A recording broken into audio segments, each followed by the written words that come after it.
Normal டேல எனக்கு சுடுதண்ணி குடிக்கிறதுனா ஏதாவது கசாயம் குடிக்கிற மாதிரி ரொம்ப கஷ்டமா இருக்கும். ஆனா இப்பெல்லாம் சுடுதண்ணி காலையில குடிச்சாதான் பேச்சே வருது.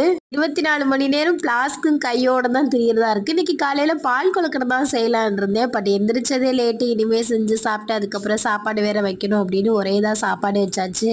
ரசம் தான். அப்பா இந்த வாரம் ஃபுல்லா ரசம், வாரம் ஃபுல்லா ரசம் தான் அதிகமாவே நான் வச்சுட்டு இருக்கேன். ரசம் வச்சு உருளைக்கிழங்கு பொரியல். செல்வாவே கேட்டுட்டா, ஏன் பாப்பா இப்பெல்லாம் உருளைக்கிழங்கே செய்ய மாட்டேன்றேன், எனக்கு ரொம்ப பிடிக்கும் தெரியும்ல அப்படின்னு. அதனால போய் மெனக்கிட்டு உருளைக்கிழங்கு வாங்கிட்டு வந்து உருளைக்கிழங்கு பொரியல்லாம்.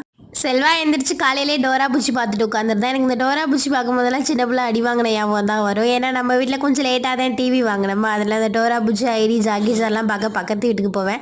அப்படி என்ன நீ பக்கத்து வீட்டுக்கு போகிற அப்படின்னு நான் பல டைம் எங்கள் அம்மாட்ட அடியும் வாங்கியிருக்கேன். அதெல்லாம் ஒரு காலம். இப்போல்லாம் நினச்ச டைமில் நம்ம ஃபோன்லேயே பார்த்துடலாம். இன்றைக்கி நம்ம ஃபேமிலியில் கோகுலவாணி, சஞ்சய், பார்த்திபன், சஸ்வதி, மூர்த்தி உங்களுக்கு இனிய பிறந்தநாள் நல்வாழ்த்துக்கள். பாய் பாய்.